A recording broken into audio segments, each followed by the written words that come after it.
Hello, everyone. This is Ed Breniger, and welcome to the Eddy Network podcast. Maybe it is a platform, but it is a podcast.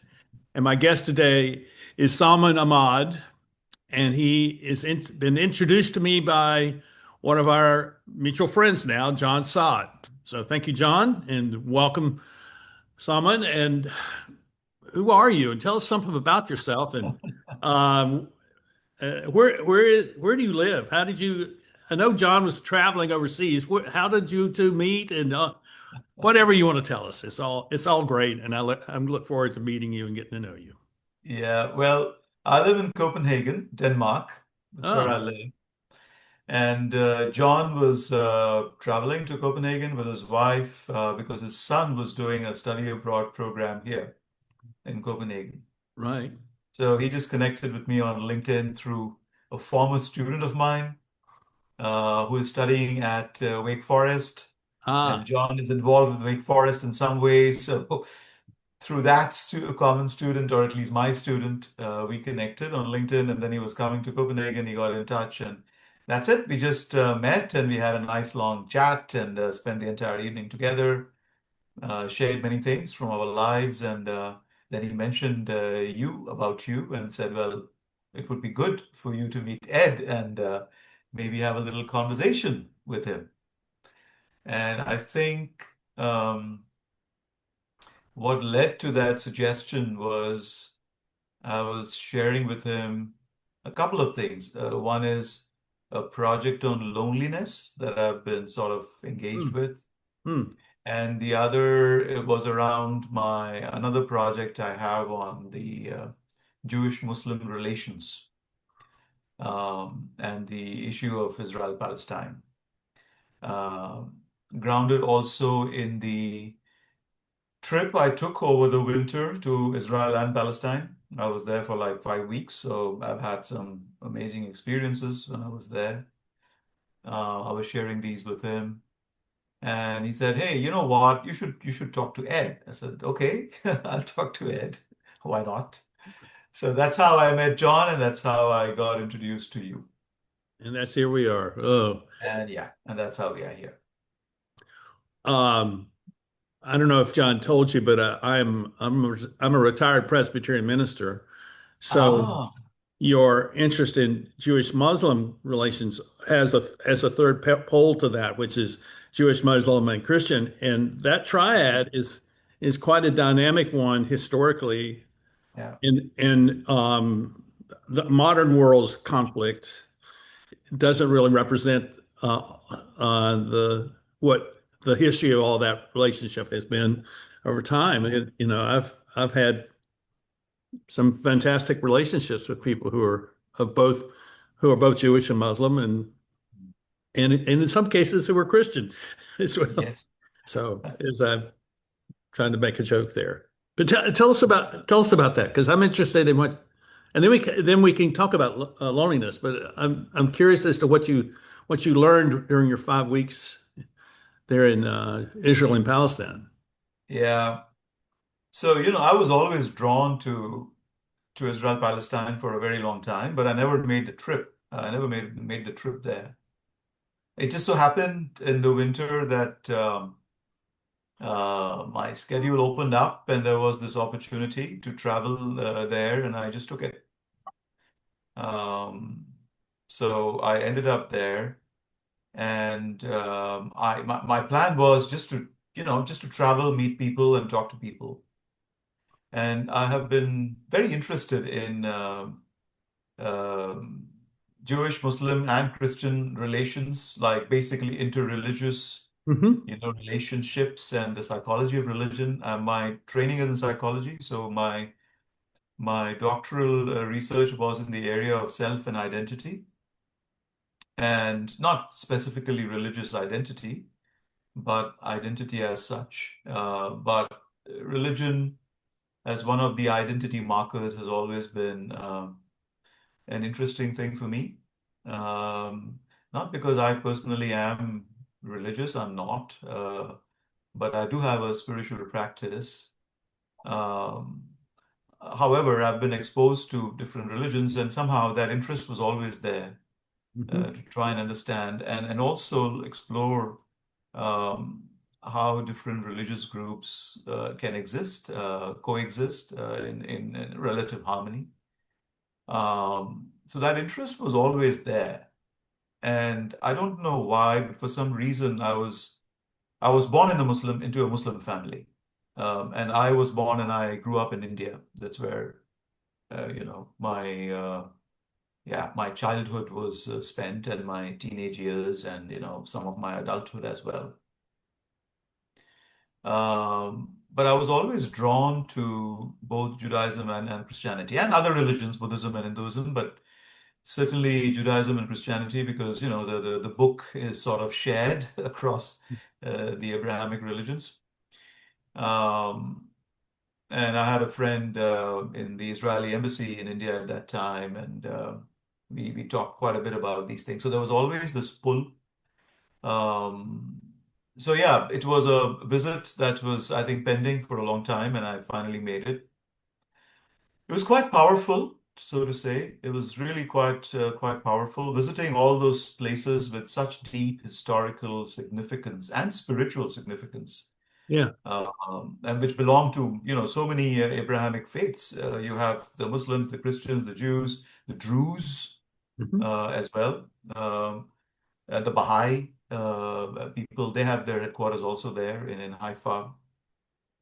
So I visited all these places. I just, rented a car and I just drove. So I was all over the place in all these different places. My aim was to visit the sacred places of all the religions that are represented there out of respect, just to pay my respects. But talk to people also at the same time. And in the context of the conflict that has been going on for a while now, and to see how these things intersect. Um, so yeah, that was I don't know where to start, but I had so many powerful experiences. I've met Jewish people who were religious, Jewish people who were not religious, Muslim people who were religious and not religious, also Palestinian Christians who were secular and religious, and many of them engaged with interfaith work and peace building work. Um, but also some who were not interested in peace building at all. Hmm. So a different cross section of people. Let me Um, ask you a couple of questions. Where in India did you live? Where were you born and where did you live in I India? was I was born in a city called Hyderabad. Uh-huh. Yeah, it's a big city in the south central region of the Right. country. So I was born there. My mother is from that city, from Hyderabad. Was there. She's passed on. My dad was from the northern part of the country, close to Nepal, in a state of Bihar. My Uh-huh. father from there. Uh-huh. But so my parents lived, of course, in the north of the country after my mom got married to my dad. But I was sent to Hyderabad for my education because the schools at that time, my parents perceived them to be better in the city of Hyderabad, and so I was sent there. So I spent most of my childhood and the adulthood that I spent in India in Hyderabad. I also spent some time in other places. I asked because in 1981, I spent Yeah.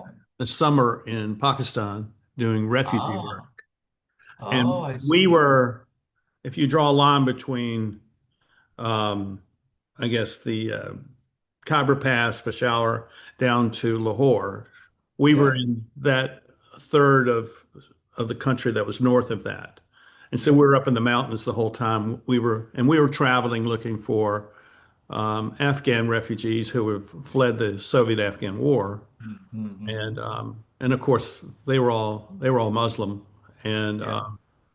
it was really fascinating. But our first part of the trip, we were right up there on the India Mm. Pakistan border, up in the mountains, up Yeah. near Yeah. Amritsar and that area, and it was it Wow. was it was beautiful, and um, I have to tell you the story because it's it fits with what you're talking about. So we were probably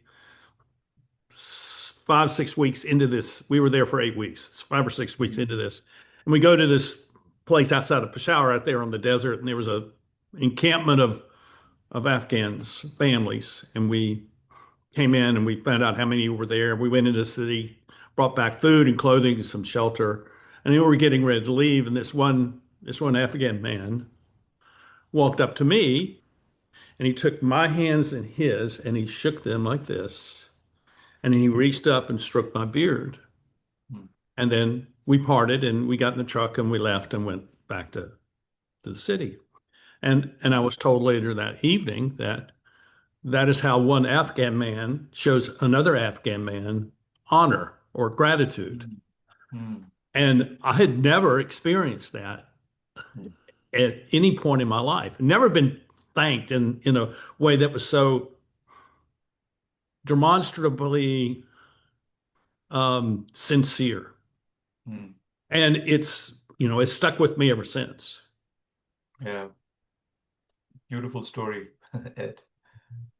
Yeah. Well, and I think that I think it's possible for us to have those kinds of interactions with people if we allow ourselves the freedom not to immediately um, classify someone in a particular way because of some kind of general ideological identity that gets tossed around. Yeah, yeah, absolutely. And I haven't had exactly that kind of an experience in Israel, Palestine, but yeah, maybe I should share one experience. Because of my Muslim name, I have easy access to certain areas in Israel and Palestine, but Mhm. not as easy access in other areas. That's how it is.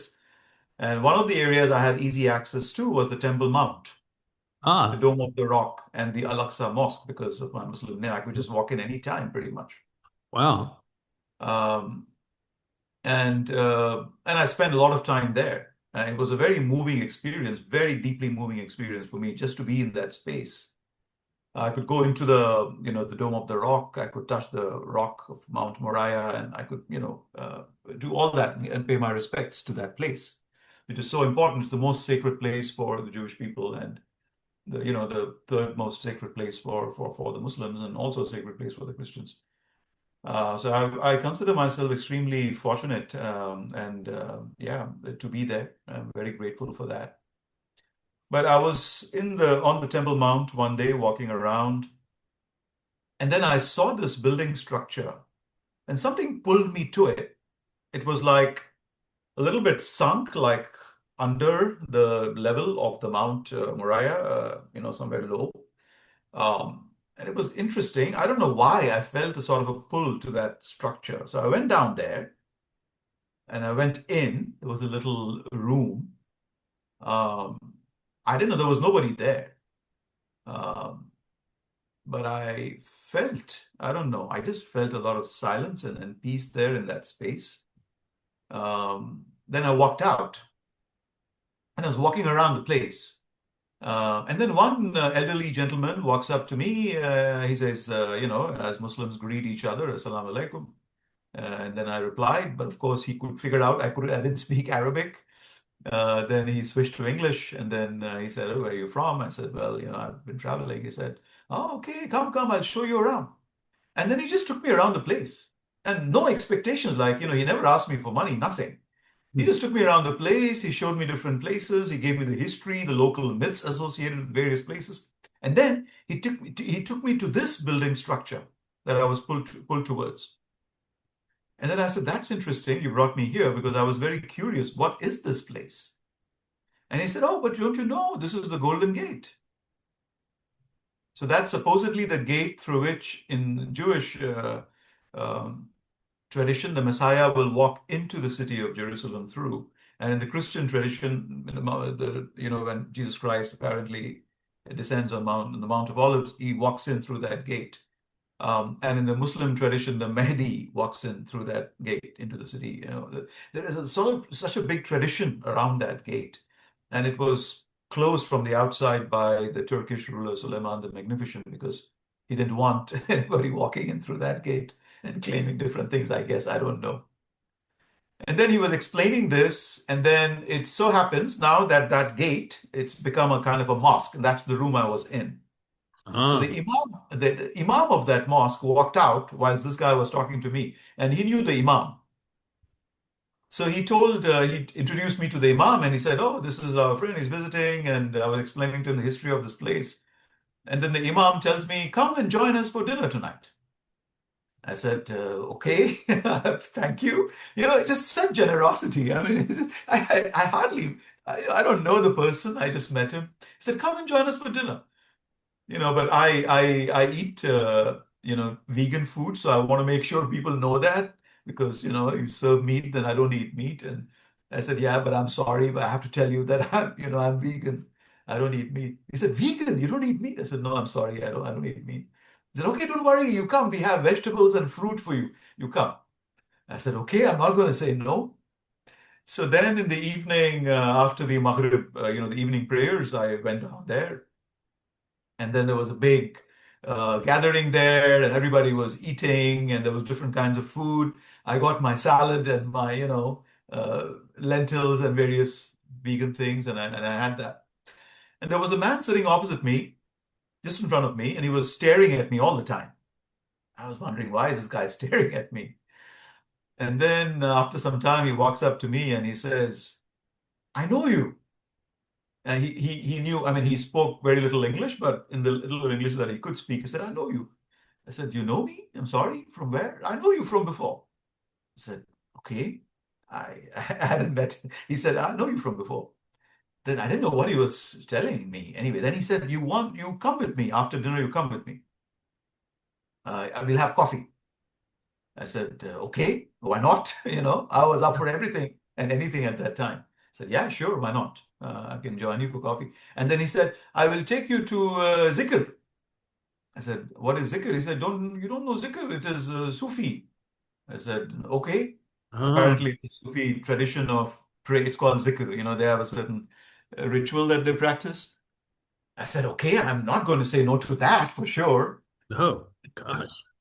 Yeah, and then he just took me with him after the dinner, and I followed him.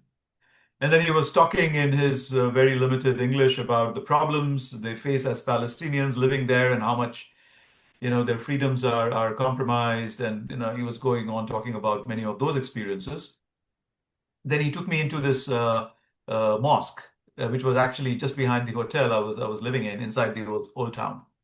Um, and then he took me into a room where people were singing. It was so beautiful. I mean, even from the outside, it was so beautiful. Whatever it is they were singing. I walked into the room and everybody was sitting in a circle, and there was this very beautiful elderly man, almost like a saint-like presence in the center of that room, on the in the center of the, well, in the circle, but at the end of the room. Very, very soft and peaceful, and he had a certain aura about him. I'm guessing he was the imam of that space, that mosque, that Sufi community, perhaps. He was the leader of that community. And he was just sitting there and listening and nodding, and people were talking. They were singing, then they started talking. They had a dialogue. And then people were talking about, the Jewish identity and the Muslim identity. Some of them were expressing their frustrations. I also saw one man break down and start crying, while sharing something about his experience. I couldn't follow everything, but I could follow some. And then this man, in such a beautiful, very calming voice, he talks about how there is no difference between Jews and Muslims, and very beautiful explanation. Uh, and how sometimes tragedy happens, but it is sometimes unintended, and people suffer, and that is very unfortunate. But essentially, we are the same. Very, very beautifully, he articulated it. It was beautiful to witness that. And in that tension, in that space where there has been so much trauma, and people have lost uh, their kin in the violence, many of them, and it was so beautiful to observe that, I don't know, that space, and to be in that space. Hmm. And then at the end, they had the zikr where everybody gets up, and there is a big circle on the outside, there is a smaller circle on the inside. Everybody is holding hands. And then they recite certain verses from the Quran, very simple, and connecting to God. And and and they start moving like this. And I was thinking, whoa, that's exactly how the Jewish people move when they pray. And they were doing exactly that, but holding each other's hands. It was very beautiful to witness that. And I was feeling so privileged and so much gratitude to, I don't know, just Well, have been invited into that space by a stranger. it is an honor to be invited into their place in these sacred places, Yeah. and they were responding something in some way to you as the person who is presenting himself to them, openness. And I mean, I can tell, and this story, is transformational. And it to me, I hear you telling us the story about that confirms exactly what my travels have shown me. The same sort of thing of being invited into a place because we want to share our place with you, because we want you to know that this is a place that has meaning for us. And when Mhm. people say they want to share the things that are meaningful to them, that's an honorable thing. And I mean, and here in the West, we don't really do that. We don't. And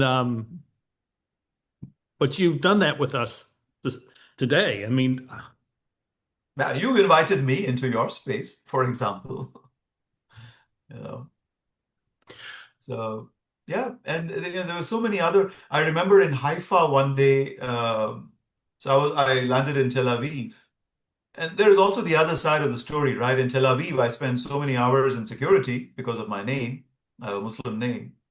And I was thoroughly screened. I mean, all my WhatsApp messages were screened, my WhatsApp contacts were screened. They looked at my Facebook pages, my Instagram pages, everything to make sure that, I wasn't there to create any trouble. And I get it. People are scared and they want to make sure that they're letting in people who will not create more trouble for them. I get that.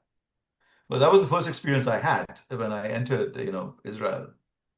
Um, but they were polite, they were kind, but I was like in a room with three people locked, one person sitting behind a bulletproof glass, and two others observing me in the room. And this interrogation went on for like almost an hour. Um, so that was an interesting experience also. It wasn't entirely comfortable, of course, for me because you don't know what's happening, what can happen.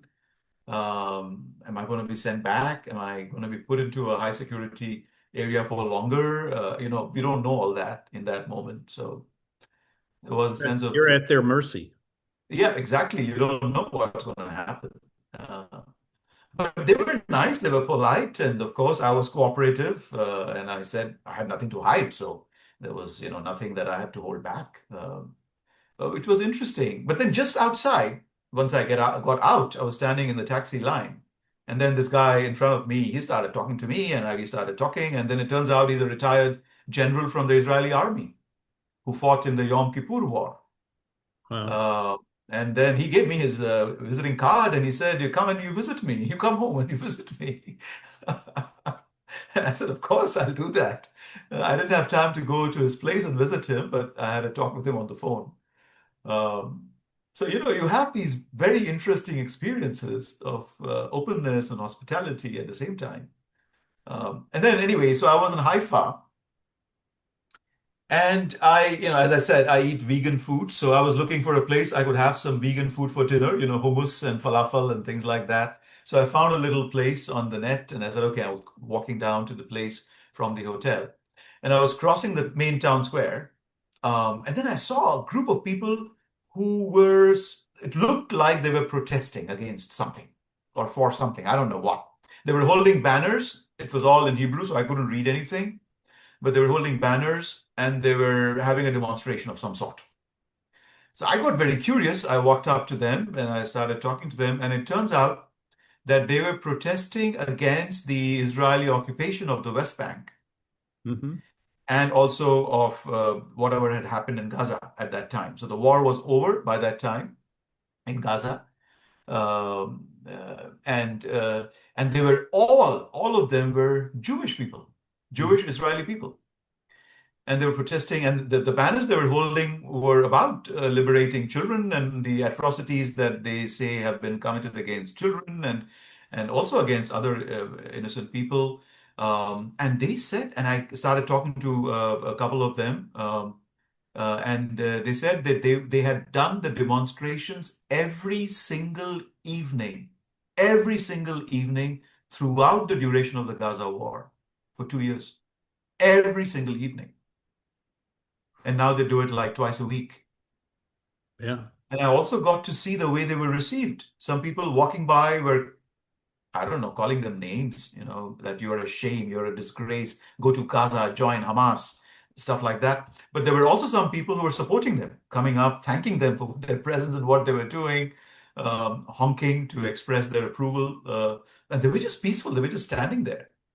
And just with the signs, that's it. No, no drama, nothing, just standing there. It was very moving for me. I mean, to see that, to witness that.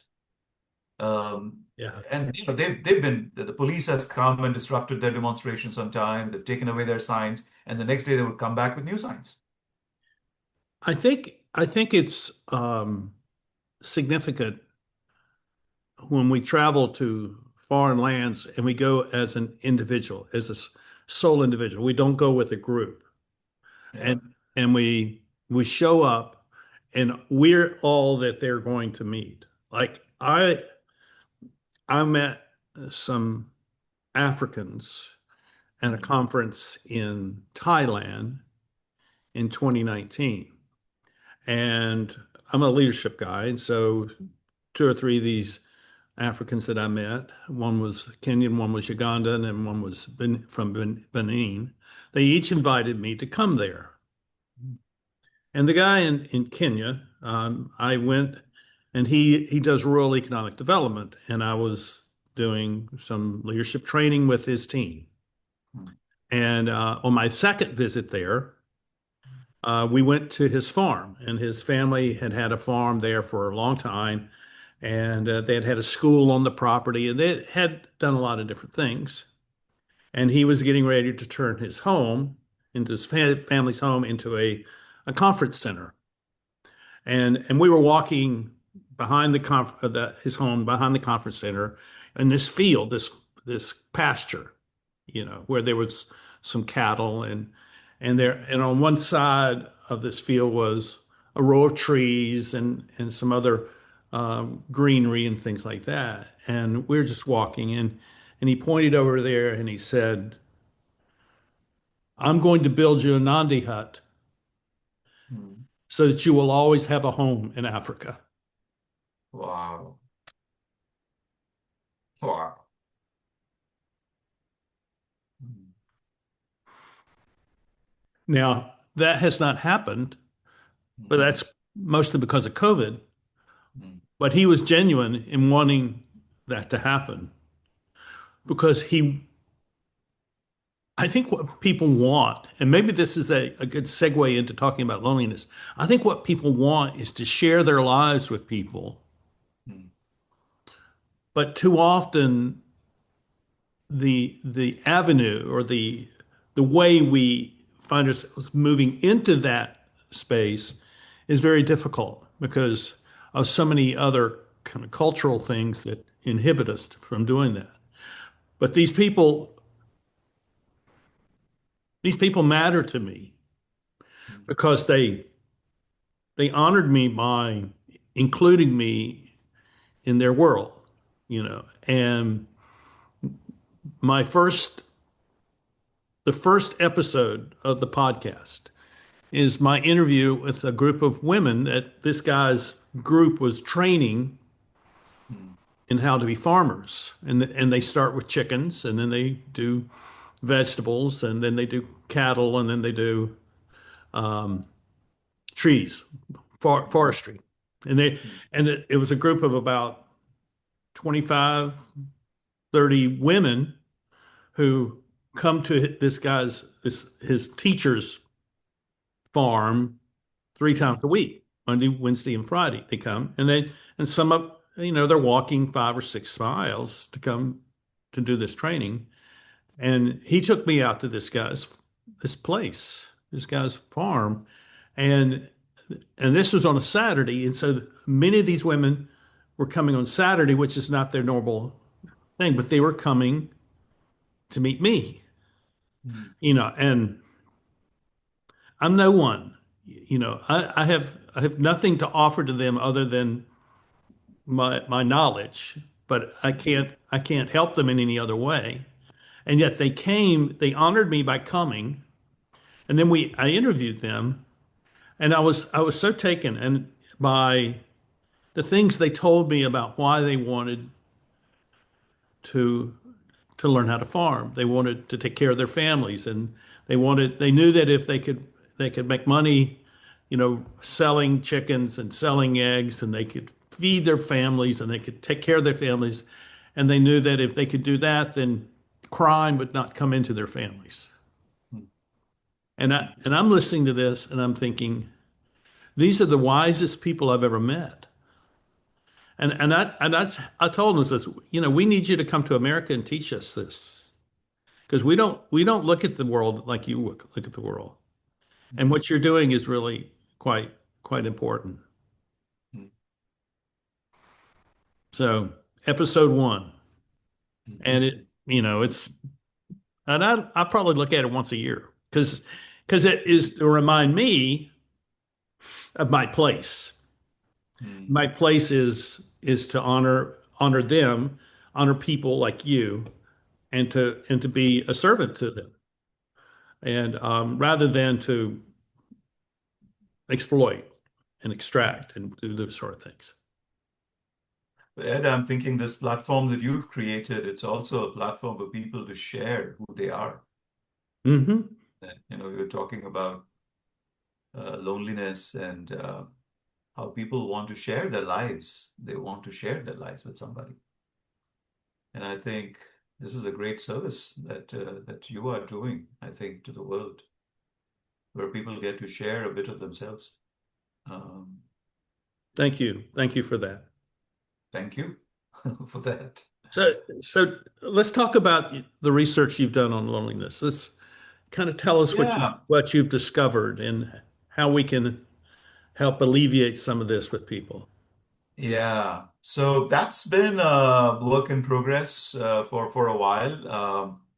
I haven't yet written anything, but like around a year ago, I'd given a talk on loneliness. Um, and even as I was giving the talk, I was thinking, hey, this is interesting. I think I would like to work on this a little bit more and then take it beyond just a talk. And then, so in the talk, I was etching out some sort of a theory or model of looking at loneliness, because loneliness is often seen as some sort of a social isolation, not having a sense of community and network and people to share things with. And then I also started looking at loneliness as certain experience of emotional isolation, where I feel disconnected or I do not feel like there is any um, relationship or relationships around me which are nurturing, where I can feel intimate. Hmm. So one is the desire to share, yes, but there is also perhaps the desire to be intimately connected with another human being or Hmm. with an animal being. People have pets, perhaps also one reason could be that there is this deep desire to feel that intimacy, psychological intimacy with another being. It could be with a supernatural being like God, for those who believe in a higher power. So that was one dimension that I also stumbled upon and then started exploring. And then there is a third dimension that I also sort of stumbled upon and started exploring. And I don't know, for the present, I call it spiritual loneliness, where we feel disconnected from ourselves, from our innermost self, from our innermost being, from the essence.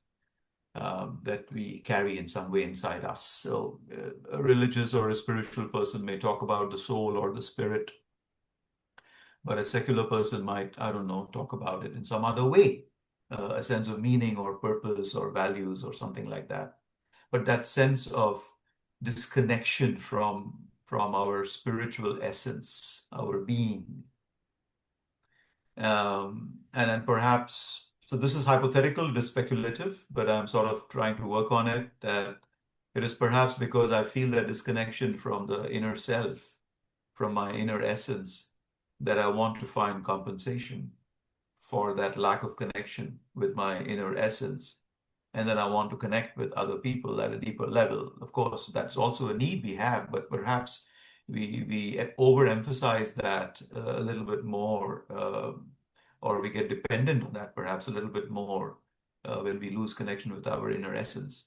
And then we want to compensate in different forms. So that's the mechanism I'm trying to explore, and also trying to look at the intersection of things like consumption, mass consumption, and how mass consumption might be tied to the experience of loneliness. That we're trying to compensate for the lack in our life by consuming, consuming, and consuming. And in that manner, we might end up, and we are perhaps destroying the world in some ways, and over consuming and just trying to fill up that emptiness inside in some way. So that's the model that I've been working with, and recently I made friends with a Danish actress here in Copenhagen, um, and through her I met an American musician. He's a blues musician, Johnny Bergen. They are married now, the actress in question and the musician. So they're together, and then we thought we should be doing something together, which would make the philosophically dense concept of loneliness more accessible to the layperson. And we came up with the idea of taking that talk and making that into a script, and then dramatizing it, adding dramaturgical elements to it, but also adding musical elements to it. So we created a performance. It's called The Call of Loneliness, in which we have theater, we have music, and we have this philosophical reflection all put together.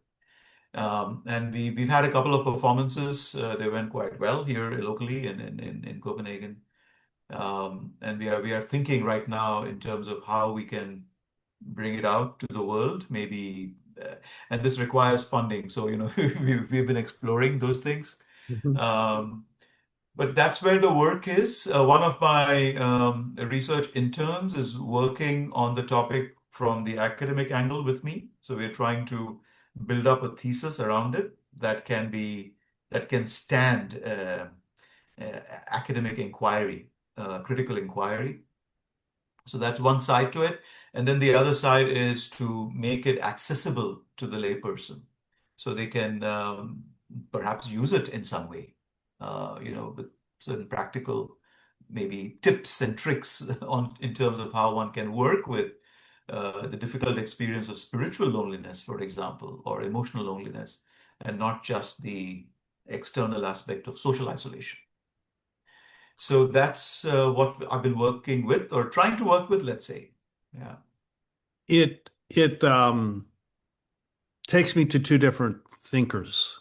Yeah. Um, One of them is Giovanni Pallasmaa, who is a Finnish architect and philosopher, and he a lot of what he has written, he wrote for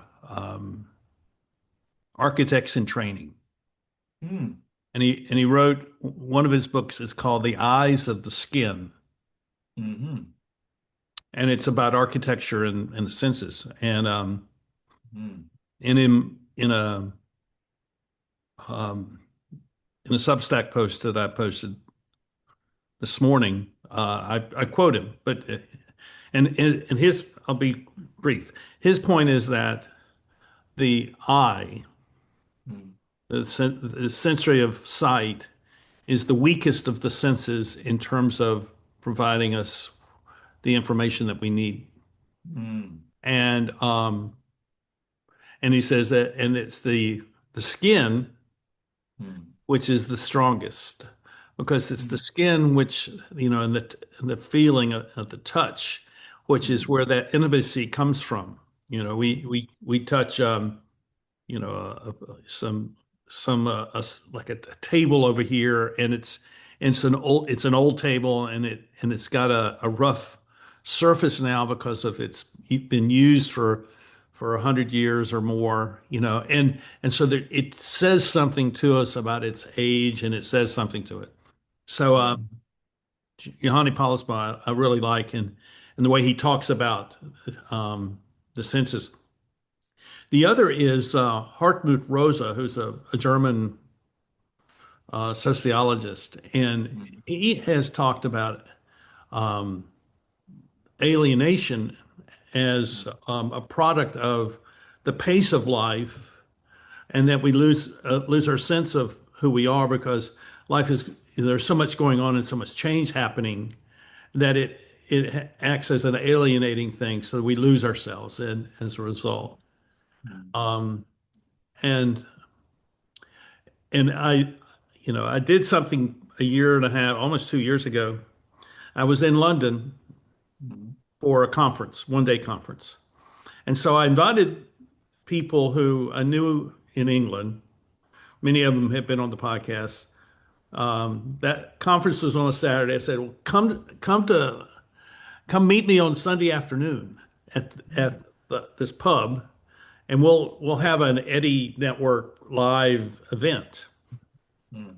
And I invited probably 40, 42 people, and I didn't expect all of them to come. But I had seven show up, Mm. and many of them knew one another, Mm. but had never been physically in the same place. Wow. And that was really significant. Mm. So what you and your partners there, the actress and the musician, what you have done is created an environment where people can be physically together, and that has a way of conveying a message or conveying a meaning that you're not going to get by simply looking at someone through the flatness of the screen, you know. Yeah. Mm. So Yeah. I have felt for quite some time that I need to come to Copenhagen. Oh, please do. You're most welcome. I have a spare room and a spare bed, so you're welcome to stay over. I have a number of people there that I know, Yeah. or in Denmark, Okay. Yeah. and I have thought, well, let's pull everybody together, That and would be wonderful.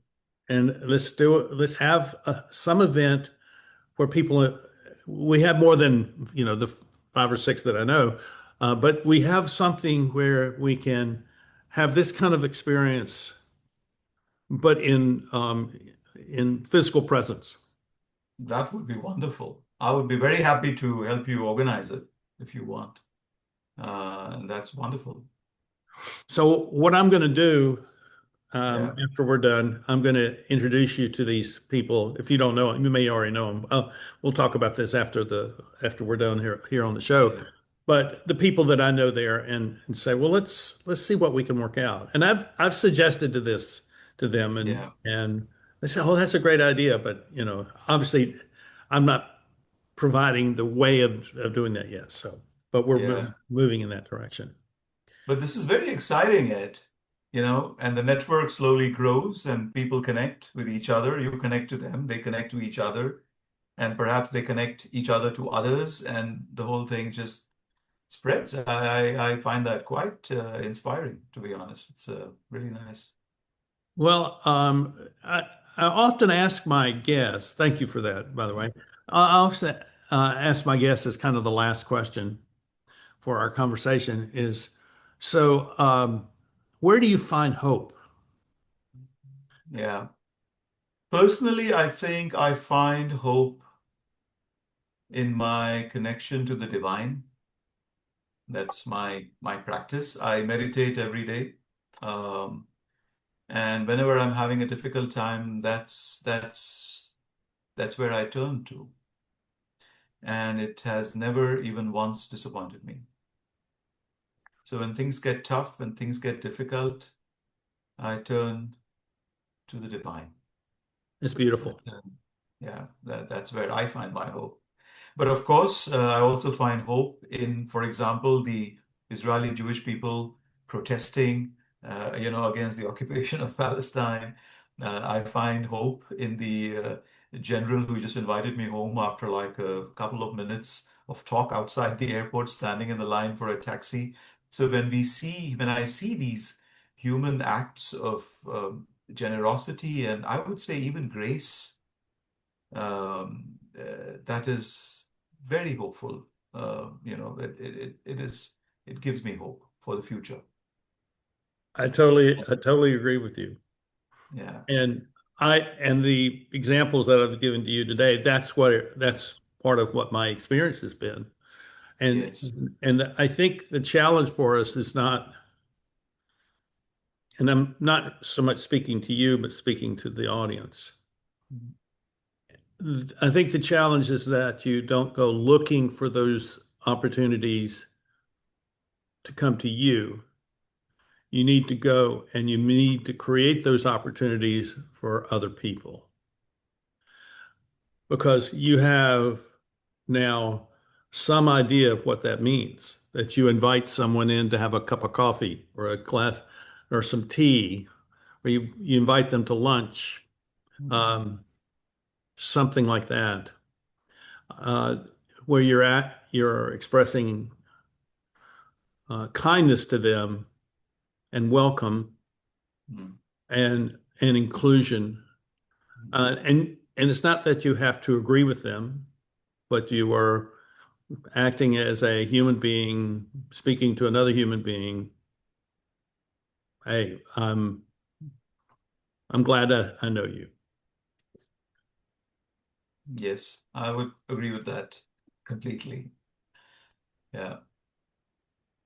Well, thank you, Salman, for being with us today. And Thank you, Ed. It's been a pleasure, and I hope we'll stay in touch and let's see if we can make the Copenhagen gathering happen we're gonna make it happen. sometime in the near future. And thank Yeah. you all for watching. And we'll see you next time here on the Eddie Network podcast. Bye bye. Thank you. Bye-bye. Okay.